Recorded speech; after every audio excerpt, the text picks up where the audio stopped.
to the ICEJ's weekly webinar, where we explore different current affairs, some of our projects, Bible teachings, many other topics that we take up. We have a good, very current affairs topic today, really going to sink our teeth into something I think that's very important. I'm very pleased to have our guest here, Gil Kapen, talking about the annual pre-holiday hate fest against Israel at the United Nations. And just to give you a little background on Gil, when I was working in Washington in the early to mid 90s, I spent there 4 years there as registered to lobby in Congress on behalf of strong Israel relations. Gil Kapen was one of the staff for Congressman Dan Burton, a real conservative Christian fighter out of Indiana. And Gil was with the Middle East Subcommittee in the House Foreign Affairs Committee. And so he was one of my best friends and contacts on the Hill. We did a lot of things together. And we just reconnected recently, and we're talking about something that he has been dealing with for quite a while now with the American Jewish International Relations Institute. It's an arm of B'nai Brit International, the world's largest Jewish fraternal organization. They have the Anti-Defamation League. This is sort of an arm that reaches out to deal with international relations.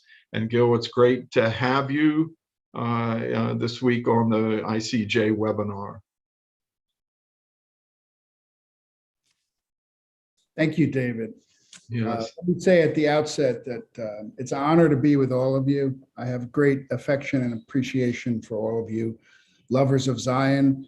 And specifically, David, as he just said, we go way back.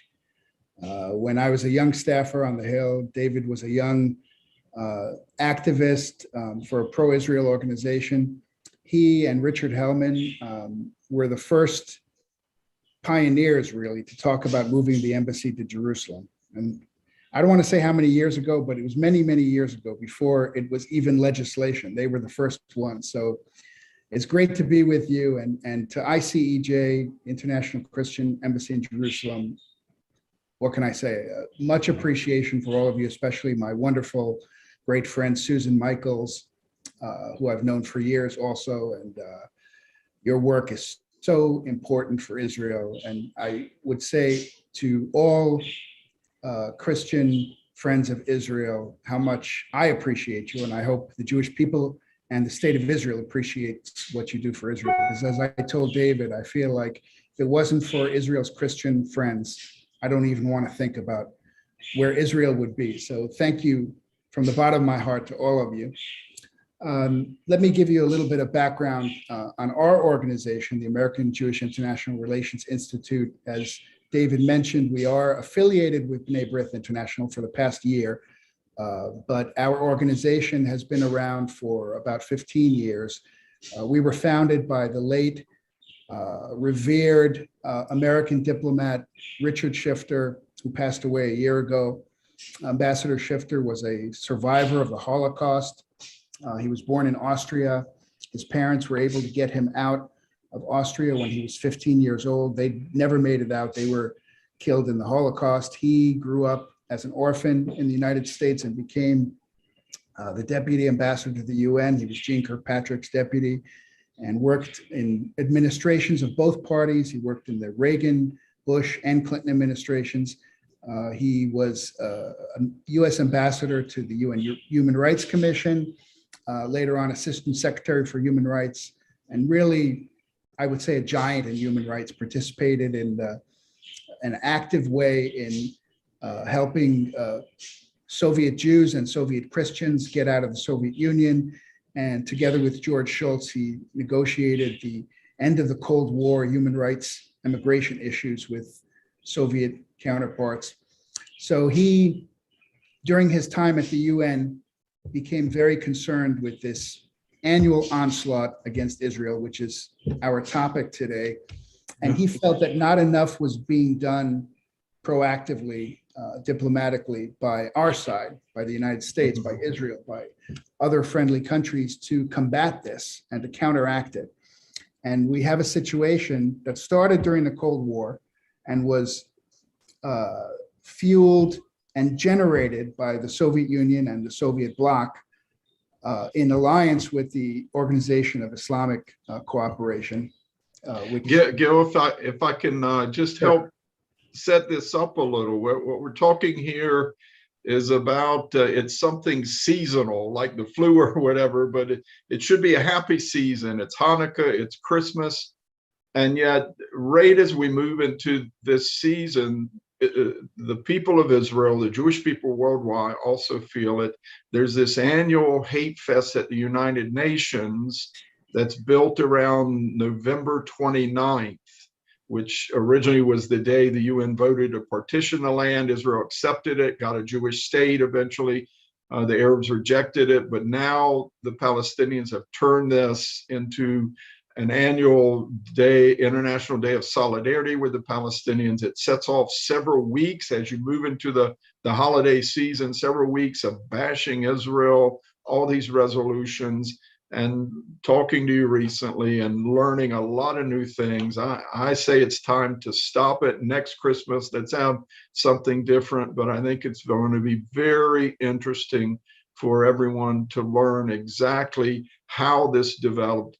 Why has it become so accepted? Part of the annual calendar. It's almost like, you know, before you can pour the eggnog, you got to watch Israel get flogged at the UN. And this is something that we should not tolerate any longer. But go ahead from there, Gil. No, I think you said it very well. And of course, I love hearing it in your lilting North Carolina cadence. It sounds so much better. But I think that's a good place for us to pivot and actually talk about what actually goes on every year. And David is so right. November 29th is the date that they pick to launch this annual orgy festival of hating Israel. And it's picked because it's the anniversary of the partition resolution. And I always thought it was kind of ironic that they would want to mark that day, because that's the day they rejected the international community offering them a state. Of course, the Jewish people accepted it. That's how the state of Israel was born.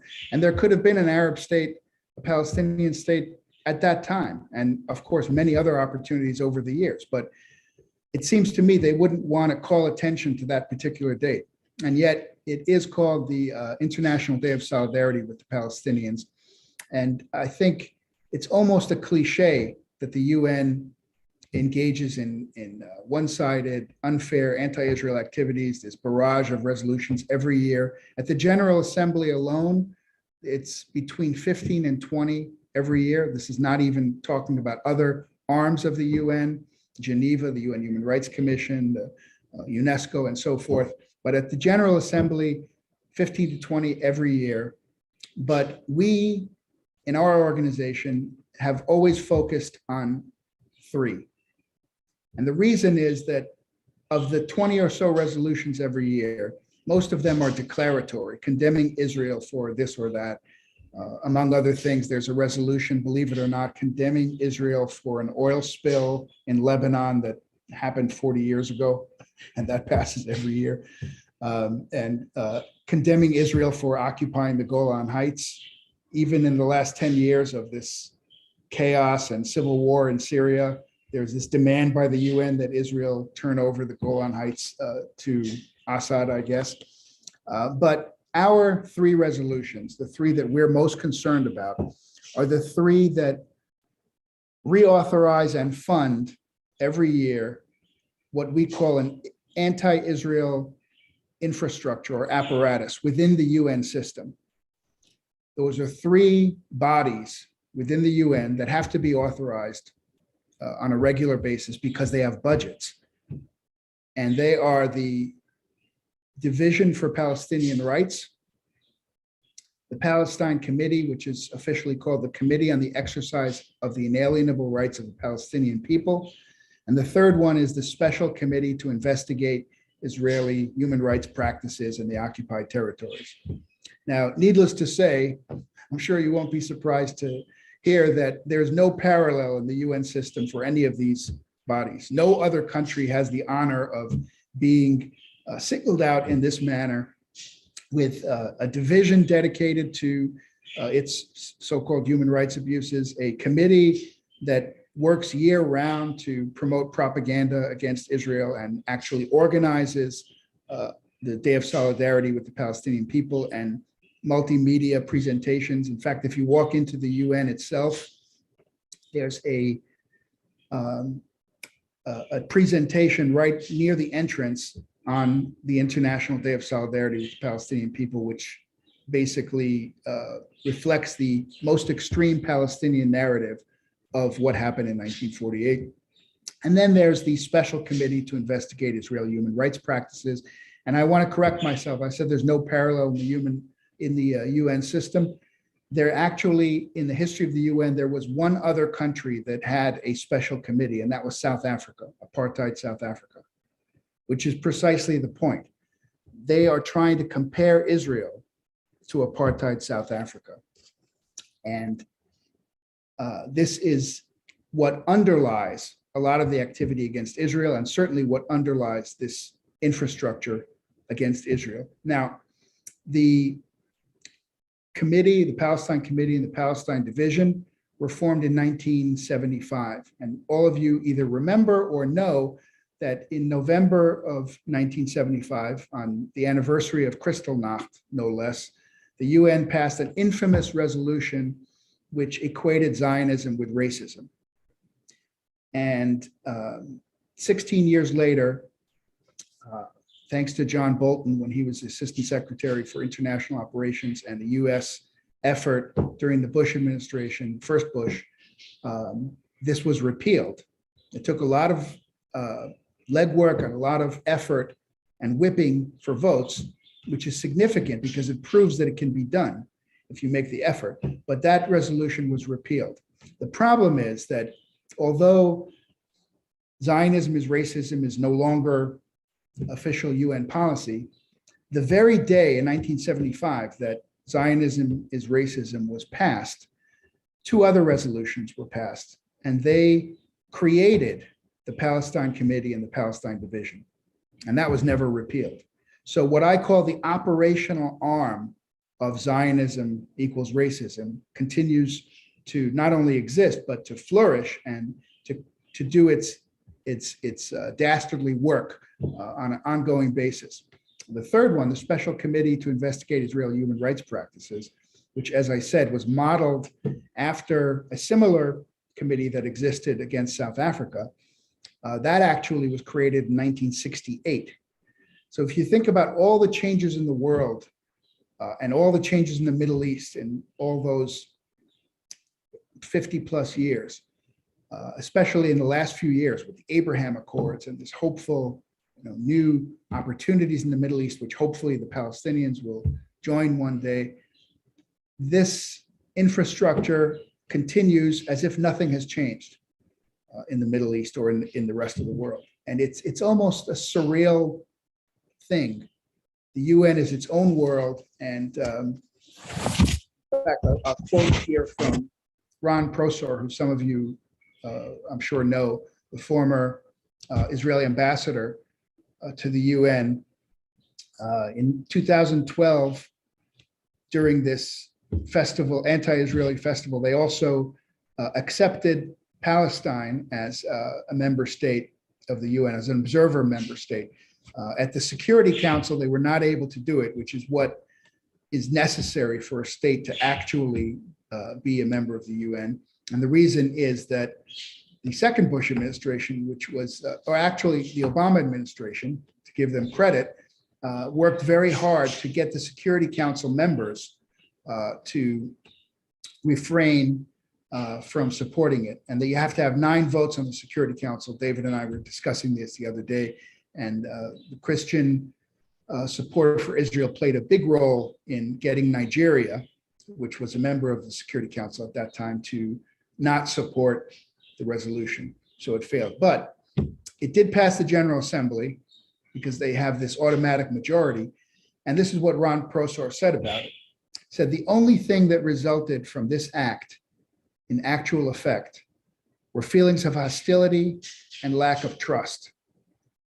And the message is that the ideological basis of the state of Israel, the establishment of a Jewish state that will be a national home for all of the world's Jews and would give them the right of self-determination, like all other peoples, is identical to a policy of repression, violence, and intolerance. And I think this is what underlies a lot of the activity against Israel. So to get back to these, what we call the three committees, the interesting thing is that the 20 resolutions or so that are passed against Israel every year, most of them pass almost blindly with these huge majorities, 150 to 7, or 130 to 11 with 60 abstentions. And I think most countries don't even pay attention to the content. But these three have been getting regularly, especially in recent years, much less support at the UN. So I think there's already a recognition that there's something wrong with this singling out Israel institutionally within the UN system. And I'll show you some of these votes in a little while, but I just wanted to emphasize why this is harmful, because a lot of people say, well, it's the UN, who cares? Nobody pays attention to the UN, it doesn't mean anything. And I think for many years in Israel, there was a feeling of that too, and it's understandable. When you're bashed constantly, year after year, in an almost absurd manner, and like Abba Eban said, if the Algerian ambassador introduced a resolution that the world is flat, it would pass overwhelmingly, and that Israel was responsible for it, it would pass overwhelmingly. So there's this cynicism, which I certainly accept and share, about the UN, but it does matter, because what goes on at the UN, especially this propaganda apparatus, is part of the international assault against Israel. And this is one of the most important battlegrounds, I think, for Israel today, is the propaganda war. And it may not be a war of weapons and killing and shooting, but it nonetheless, it's very, very dangerous for Israel. We see it on college campuses, we see it in the media, we see it all over the world. And the UN is ground zero for this, because these committees, they encourage BDS, they perpetuate this false narrative about Israel, and very significantly, they endorse the so-called right of return for the Palestinians. In each one of these three institutions, in its founding documents and in its on its websites and in its explanatory material, they talk about the inalienable rights of the Palestinian people. And they define very well what those inalienable rights are. And one of them is the right to return to their homes and property from which they were evicted. Okay. And this is very flimsy code word for the right of return. It means the right of, now, I think that the tally is up to 6 million Palestinian refugees to immigrate, not to a Palestinian state, but to Israel proper, to Haifa, to Akko, to Jaffa, to Tiberias, and so forth. And of course, Israel will never accept it. So the question is, why does this matter? Because their belief is that this constant drumbeat against Israel, this constant lawfare and assault against Israel in the public mind will wear Israel down, and hopefully the international community and even the United States eventually will pressure Israel to make these concessions. This is really the game plan, and that's why it's so important to pay attention to it. Now, what we've done is to try to focus attention on these institutions and also to work against them. And we do that through different means, but one of our primary levers is our alliance with friendly members of Congress from both parties. And what we have found over the years is that the embassies in capitals, US embassies and the State Department, are so focused on bilateral relations that sometimes the multilateral institutions get short shrift, and there's not enough attention paid to these votes at the UN. And by the way, a lot of the votes against Israel are also votes against the United States, because when you see the annual State Department report on the Bureau of International Operations, which they're required to submit every year, the voting coincidence with the United States is quite low. You have Israel, which votes very closely with the United States, some Pacific Island countries, Western Europe, Eastern Europe, a little bit even more, a couple of countries in Latin America, and pretty much that's it. The rest of the world votes against the United States 70, 75, 80% of the time. So this is a problem because, of course, China is waiting in the wings, and China, part of their agenda is to take over the UN, and they're very, very active at the UN.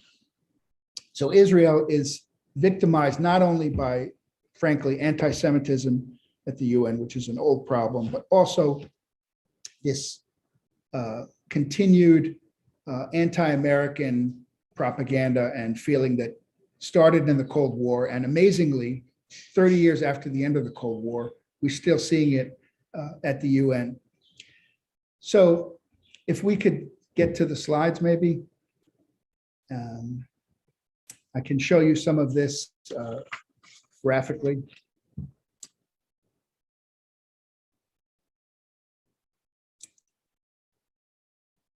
Here we go. So yeah, let's go back to the previous one. Right.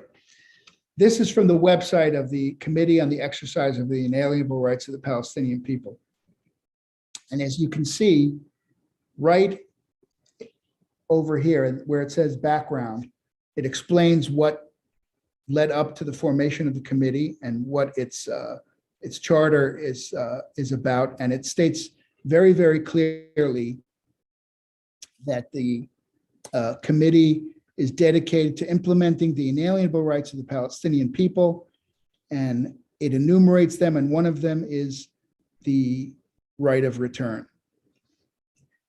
Interestingly enough, also, you can see they when this committee was established, they also established something called UNISPAL, which is the United Nations Palestine Resource Center. And they put out, they have a website, they put out a lot of materials, and now they even have a interactive icon where you can ask them questions. It's right there. Okay, next slide, please. So one thing I need to emphasize is that because we've been making progress on this over the last few years, and you'll see where these votes are going over time.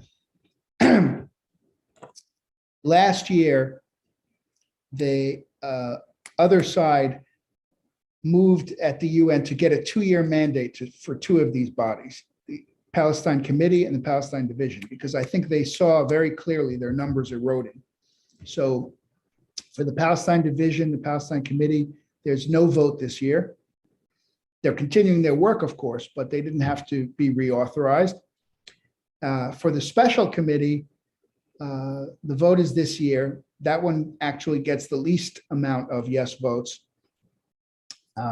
But they just passed, when this passed through committee a couple of weeks ago, they just passed a 2-year mandate for them as well. So next year, the division and the committee will be up for a vote. The Special Committee will not. And by the way, there's a vote on the Special Committee either late today or tomorrow. This is last year's vote. And you can see 76 members voted in favor, which is quite less than half of the UN membership. Only 10 years ago, over 100 countries were voting for it. And you can see a very large group of abstentions. But what we have found over the years is that many countries, we can understand Organization of Islamic Cooperation countries. It's their national policy. They vote against Israel. Leftist countries in Latin America, Cuba, Bolivia, Nicaragua, of course, we wouldn't expect anything different. But when you go to Africa, for example, and you see countries that are friendly to the United States and receive huge amounts of assistance from the United States. Also, they're friendly to Israel. But at the UN, some of them, not all, but too many of them vote against Israel by rote. And those are the countries that we're trying to reach. And we've had some success, but we need to keep working at it. Next. Here you can see the trend line starting in 2010 and going through to 2020, the last time all three of these bodies were up for vote.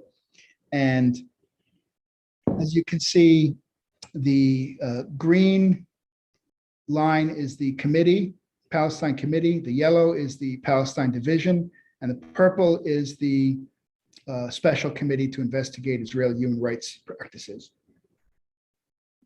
As you can see, there's been a significant decline because of this whipping operation and because the US strongly opposes these resolutions, by the way, and in every administration.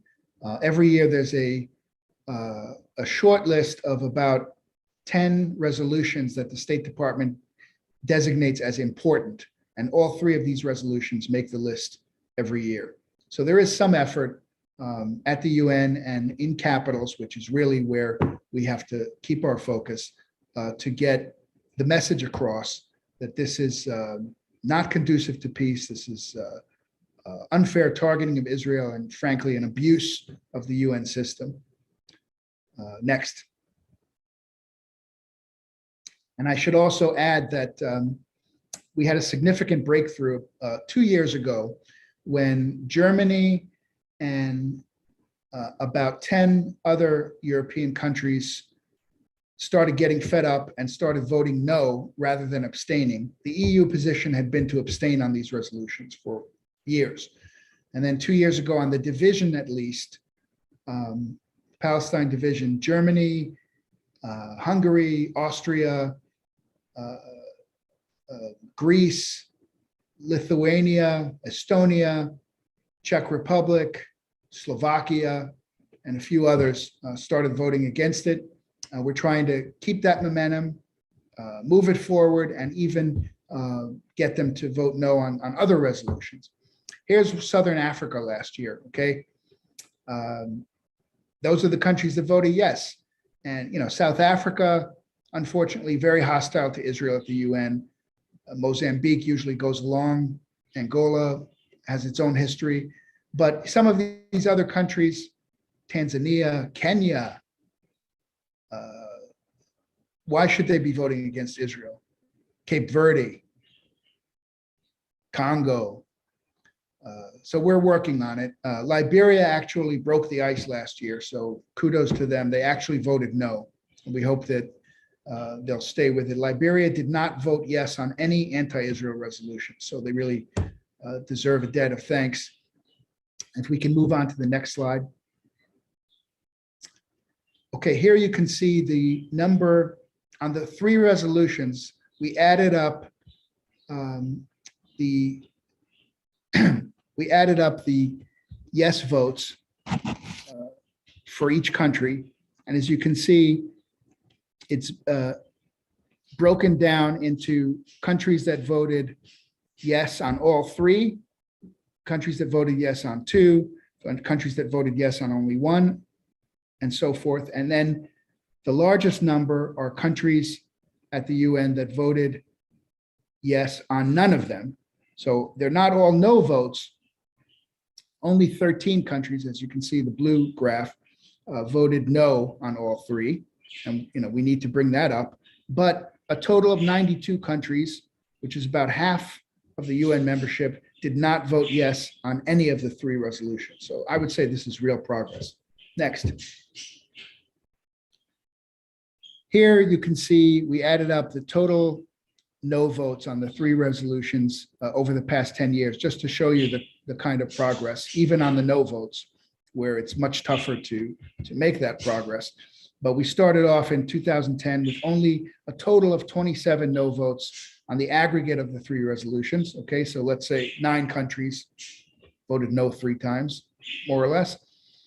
And now last year, it's way up, as you can see, going to the right going up, and hopefully we'll continue that trend. Next.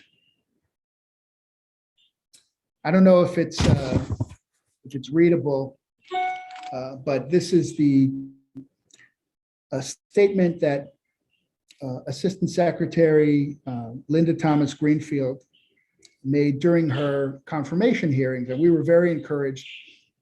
And even in this Democratic administration, obviously the last administration extremely strong on Israel at the UN as well. But on this, we believe that there's no partisan divide. And what she said was, I look forward to standing with Israel, standing against the unfair targeting of Israel, the relentless resolutions that are proposed against Israel unfairly.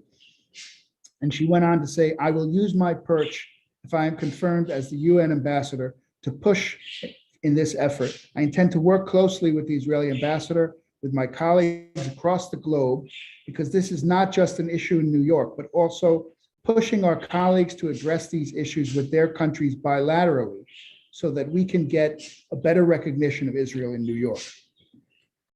That's perfect. Next.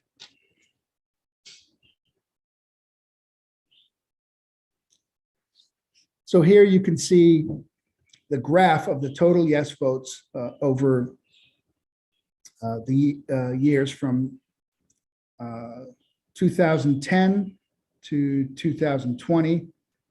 And you can see they're coming down as well. We saw the no votes going up, and here we can see the total yes votes coming down. Again, a long way to go. 249 is a lot of yes votes against Israel. But we want to bring that down, and as you can see, it's moving in the right direction. Next. So here we see, you can compare the trends that I'm talking about. You can see that on the three resolutions, countries that either voted yes on all three, or countries that voted yes on none of them. And you can see it's moving in the opposite direction. You can see way more countries at first voting yes on all three, and now you can see the opposite is true. It's the trend line is again is going in the right direction. Next. I put this up here so that you can see, and I realize it's probably hard to read that, but this is from the UN archives on the only other special committee that was ever designated for any other country besides Israel, the Special Committee on the Policies of Apartheid of the Government of the Republic of South Africa. It existed from 1963 to 1994. And as you can see, they didn't even bother to change the name. Both of them were called the Special Committee to investigate human rights abuses. One for Israel, one for South Africa. This is the parallel that they're always trying to make. Next. Okay, here we can see, because Africa is so important, not least of which is the fact that 44 sub-Saharan countries are members of the UN. Out of 193 members, 44 of them are sub-Saharan countries. Now, I'm not even counting the North African countries or the countries that are members of the Arab League, because we're not really concerned about them. You know, they're kind of a lost cause on this.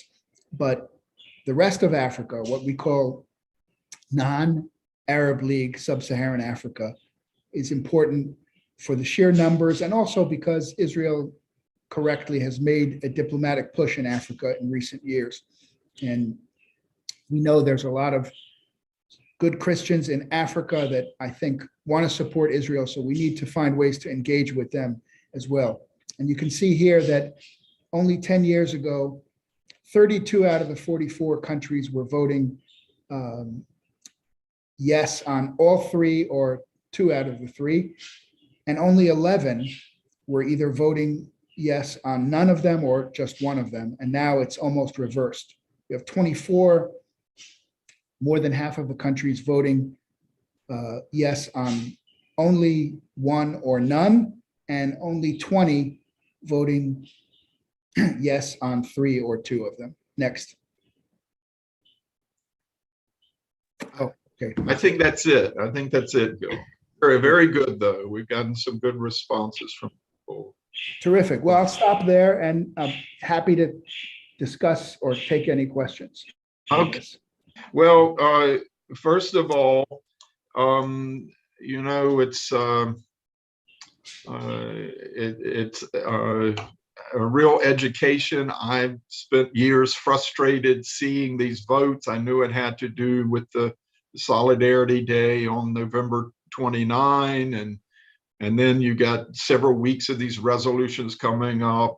But what you and your group have focused on is the internal organs in the UN Secretariat itself that fuels the propaganda within the UN, the anti-Israel atmosphere and resolutions and decisions, and is a source of, I mean, you have to say not only anti-Israelism, but anti-Semitism within the UN body as an NGO, us as a ministry, a nonprofit organization. If we wanted to, you could go get accredited with the UN. But what you are talking about is three agencies: the Committee for the Inalienable Rights, the Palestinian Division, and this Special Committee on Human Rights Practices. Three organizations or departments of the UN bureaucracy itself. They have badges, they're UN employees, they're paid by you and our countries, our contributions each year. These are paid UN employees who have give the Palestinians this special advantage. And once you remove the South Africa Committee, there's no other nation that gets this treatment, such unfair treatment. And they're the reason that you can confirm this. They're the reason why these votes keep coming up every year and keep passing, because they have this unfair advantage within the office of the UN Secretary General himself. Is this correct? Okay, that's great. First of all, everything you said is true, as usual. But let me emphasize why this is important. First of all, the Palestine Division, to show you how extraordinarily absurd this is, within the UN Secretariat, there are functional divisions and geographical divisions, like the Division for Europe, the Division for Africa, Division for whatever, climate change, something like that. And then there's the Division for Palestinian Rights. It's embarrassingly absurd. And it doesn't, one of these things don't belong, that doesn't belong. And nobody seems to get that. So it's important to point out how extraordinary this is. And this does not help the Palestinians. I think this is important to emphasize. They don't help the Palestinians. They don't do any humanitarian work. They don't help the Palestinians in development. It's just propaganda against Israel. And the reason that we think this is so damaging is that, as Ron Prosor mentioned, it makes Israel feel isolated. It increases Israel's isolation, and it encourages the most extreme positions on the part of the Palestinians, because they feel like, well, if the international community is not only backing us, but backing our maximalist demands, like the so-called right of return, why should we negotiate? Why should we make concessions? Why should we, agree to anything less than what we want, Palestine from the river to the sea?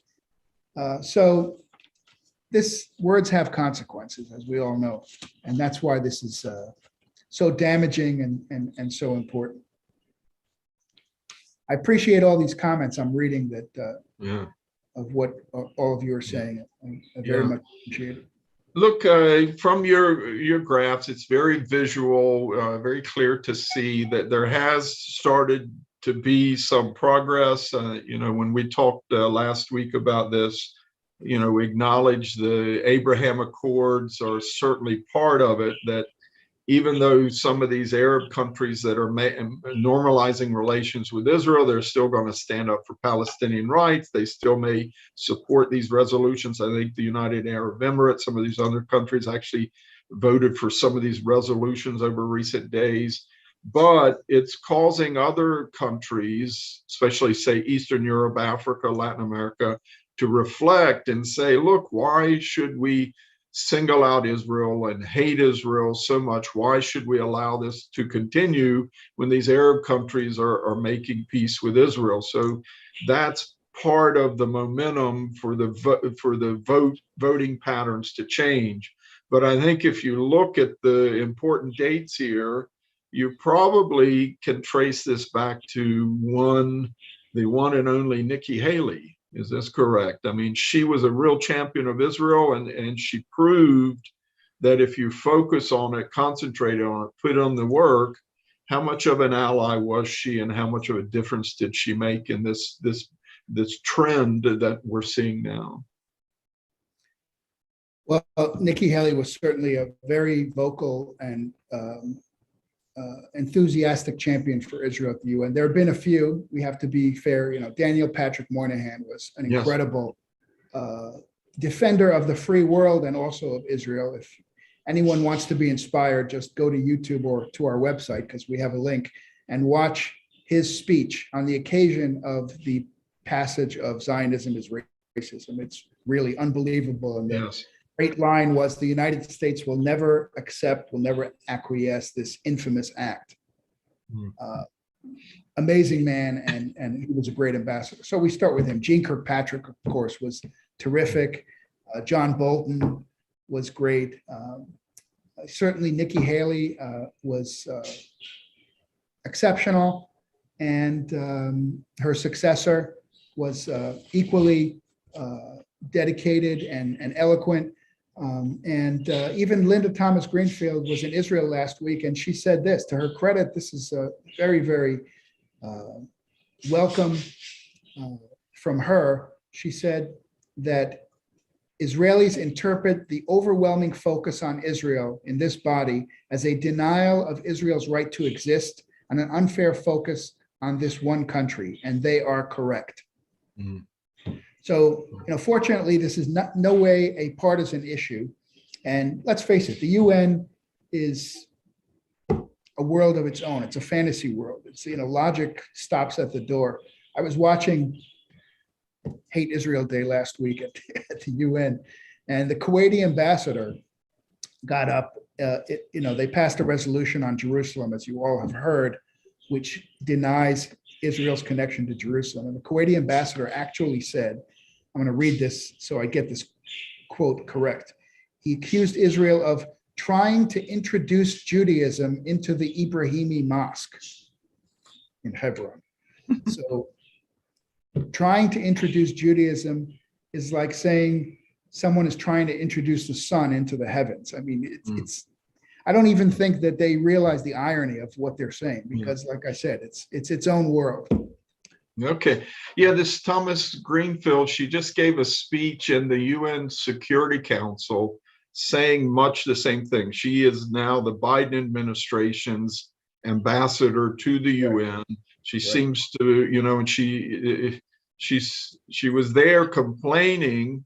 I mean, this is another sign of the unfair treatment of Israel, that the Security Council has a monthly meeting scheduled, 12 a year, a monthly meeting on the situation in Palestine to criticize Israel, bully Israel in the security. And she says, why should we do this? And why aren't we holding meetings about Iran or China or other things? And she used nice diplomatic language, but saying you guys are obsessed with Israel and it needs to stop. So it was very good to hear that from her and from this Biden administration.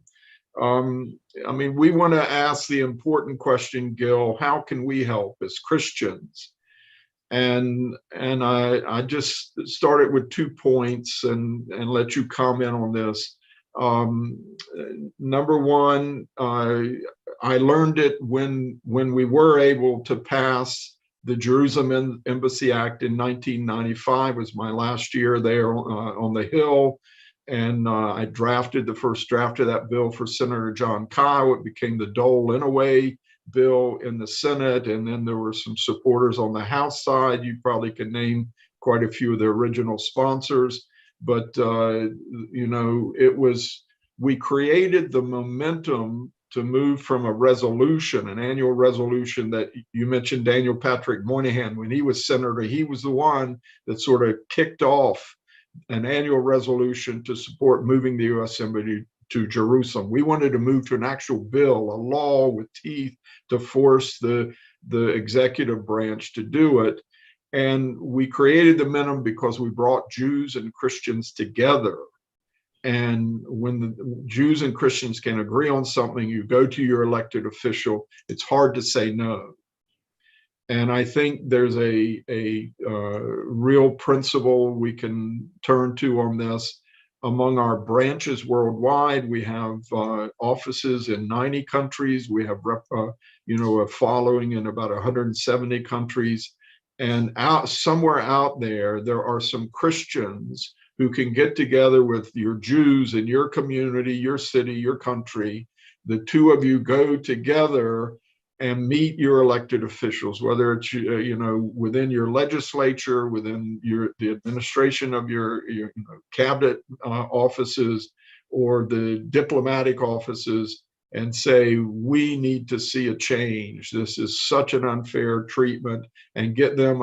Gil, I think the best way is to get a commitment out of whoever you talk to make sure there's a change at the UN. The second point is, as you mentioned, the UN is a world unto itself. The whole diplomatic world, we try to respect diplomats, ambassadors, they have dignity and whatever. But I tell you, I found out there's a lot of corruption there as well over the years, and corruption even within the UN. And it's not such, educated and civilized. People take bribes, they don't do right. And even if a government in some capital round wants to support Israel, they have to watch what their ambassadors are doing in the UN, because sometimes they freelance. And it was Dory Gold who served in this role for Israel, Israeli ambassador UN, who said, look, sometimes, you don't want to be like the ambassador from Micronesia. You vote for Israel in one of these resolutions, and that night you got to go to a cocktail party with all your diplomatic colleagues, and they're all laughing at you because you voted with Micronesia for Israel and against the Palestinians. And I mean, these are good points. The diplomatic world thinks they know the right way to do. It's hard to lobby or convince them. And how can we work on this together? Yeah, I think that, again, you're absolutely right. And we have a few things. First of all, I didn't remember that it was called the Dole-Inouye bill, but you're right. Now I do remember. In my opinion, it should be called the David Parsons bill. No. That's a whole other thing. I think that that is absolutely the example that we want to follow. And fortunately, we have found that we're able to work with good Democrats and Republicans. This is not, and should, God forbid, never be a partisan issue. And this last go around, we worked very closely with the Israel Allies Caucus, which are Christian lovers of Zion, supporters of Israel in the U.S. Congress. And they wrote a terrific letter to the Secretary of State, pointing to the importance of this particular resolution and encouraging the administration to work hard to encourage other countries to vote against it and to not vote for it. And many of the members of the caucus wrote letters to heads of government at our request, targeted heads of government, as I outlined before. But yeah, it's important. And what you said about the UN is absolutely true. And it's important to say that when we talk about the corruption, which absolutely is a problem, always has been, but it's not necessarily, suitcases full of cash or anything that graphic, although that's not unheard of. Mm-hmm. But, it takes many forms. It could be, because remember, the UN, as we have now both said, is a world unto its own, and it's a huge behemoth all over the world. And Israel is one small country the Arab League is very strong at the UN, the Organization of Islamic Cooperation, and strong within the UN. And, we're talking about, this ambassador wants a job for his nephew, or, he wants to get a visa for his mother-in-law to go to X country. It's the trade-offs. Yes. Yeah, exactly. And I think there's a lot of that, and it explains a lot, not completely, but it certainly explains a lot of the problem that we have. So it is important, to work hard to counteract that. And, you mentioned Nikki Haley. One tremendous thing that she did, if you remember, when the United States moved the embassy to Jerusalem, there was a resolution at the UN to condemn the United States. And a lot of brave leaders of countries voted against it. Not enough, but a good amount. I don't remember the exact vote, but she actually had a party at her residence for those countries that didn't vote for that resolution. And I think that kind of thing is not trivial. I think that's important to show appreciation and recognition, and to work through diplomatic means and communicating appreciation for these countries. Liberia, for example. I mean, I just discovered yesterday by doing a deep dive that not only did they cross the line and vote no on this resolution last year, but of the 15 anti-Israel resolutions last year, only a handful of countries in the world didn't vote for any of them. And Liberia was one of those countries. So we have to figure out a way to say thank you. And to answer your important question, there are two things. One, in your tremendous network, your great network, we want to encourage people, and you and I will talk about how to do this, to appeal and reach out to their members of Congress if they're in the United States. Absolutely. Because we work with about 20, 25 members of Congress. We can certainly do more. This time around, for example, Steny Hoyer wrote some great letters for us, the majority leader, and Marco Rubio wrote the most letters. He's been a great ally. So we have Republicans and Democrats, but if in all 50 states, if we can send that message and mobilize that network, that would be great. And then around the world, you said 90 countries. We should take a look at that list and see what can be done. Kenya, for example, it's a huge problem. They vote against Israel all the time. You and I talked about that. I have already been talking to some pastors in Kenya about getting that message to the Kenyan government, because, and this is important to note, a lot of times the president or the prime minister doesn't even know about this. They can't be focusing on voting at the UN when they have all these other problems. So as you mentioned, the ambassador sometimes is working on his own for his own agenda, and it's important to get instructions from the capital. Yeah, I think, in our Christian scriptures, we have a parable that Jesus told. He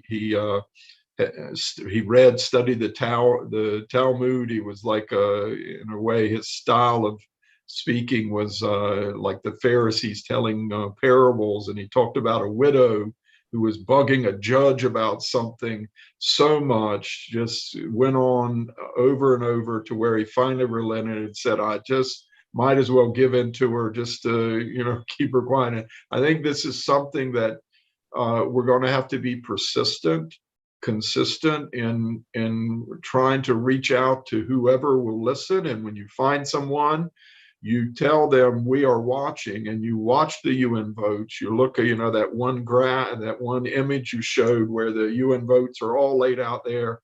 I think you can find those for all these UN votes on different resolutions and all. They always show up in that format. And you can go in there for any decision and find how your nation voted, how other nations in your region voted. And we need to tell them we are watching you and we want to hold you accountable. And it is going to be persistent. The squeaky wheel gets the oil. And what you have to realize, there are forces on the other side working against you. And they're not only, on the other side, they are inside the UN itself. This Committee for the Inalienable Rights, the Special Committee on Israeli Human Rights Practices, and this Palestinian division. They're not going to give up easy, because what you're trying to do is put them out of business. And it's going to take a serious effort. But I do think the momentum of the Abraham Accords, a lot of nations just waking up to the unfairness of Israel, Israel has proven its peace credentials, its desire for peace. There's lots of arguments that we can make to help shift this. But I think the key is to let these people know we are watching and holding them accountable, because most people, when it comes to the UN, they just tune out. They tune out. But Gil, what you've presented here is incredibly informative, eye-opening, but also very challenging. It gives us a nice challenge that the leadership of the Christian embassy here in Jerusalem has already said this is an issue we want to work with over this coming year, that when we get to this next Christmas season, next November 29, as we move into Hanukkah and Christmas next year, things are going to be different, and we're all going to be watching. Gil says there's a vote tomorrow, probably on it's on this special committee on the human rights practices of Israel, whether to renew its mandate and its funding and keep it going. It'll, we expect it to pass, but it'll be interesting to see if those numbers keep falling, the number of countries in support of it. And we want to make a difference. We want everyone out there to work with us, help us in your country, get to your leader, your elected leaders. You're not going to be able to replace the diplomat. I know we got a question about that. How do you replace your representatives at the UN? You have to replace your elected officials, who are the ones who appoint your diplomats.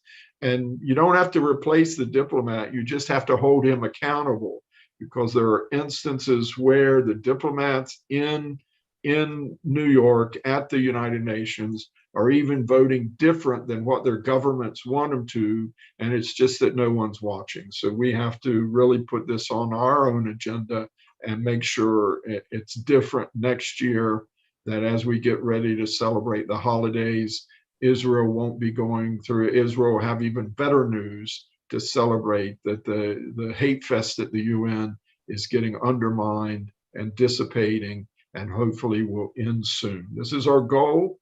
Thank you, Gil, for your time and your very informative presentation today. Thank you, David. It's been an honor to be with all of you. And let me just say that, we already are at the point where less than half of the UN membership is voting consistently for these three. Our next goal is to get them below 2/3 of the yeses and nos. So we have to bring the yeses down and the nos up. We're not there yet, but we're certainly on the right track. And it's been a tremendous honor to be with all of you. I appreciate all of you. God be with you, and Merry Christmas to all of you. Yes. Thank you, Gil. Okay. Just share this with your friends. This webinar is going to be placed on our YouTube channel, the ICEJ's YouTube channel, on Facebook as a Facebook Live presentation. Just share it with your family and friends. Let them know that we're launching this campaign to stop the flogging of Israel at the UN during the pre-holiday season every year and year round. And it's a great challenge for us, but we're going to pray our way through it. We're going to work our way through it. And we really hope that you join us in this. We'll have a commentary coming out from the embassy on this in tomorrow's ministry update. And we'll also have links there to this webinar. Please get others to join. Next week, we have our regular global prayer gathering next Wednesday at 4:00 Israel time. Please join us then. And next Thursday, we'll have our weekly webinar once again, 4 p.m. next Thursday. And my colleague, Nicole Yoder, will be talking about the challenges of the Ethiopian urgent airlift. They want to bring 3,000 Ethiopian Jews to Israel. We've already committed to help in the first flight or two. We're going to be sponsoring at least 200 of these. Ethiopians coming out of the civil war and worsening famine there, and also helping with the absorption phase. Our guest will be Takala Mekonnen, who is an Ethiopian Jewish community leader here in Israel. And he's going to talk about the current situation and what we can do. And it's not only getting them here, but helping them over a several year period to get acclimated and settled in Israel. So please join us next week for that. Meantime, God bless you. Happy holidays from Jerusalem.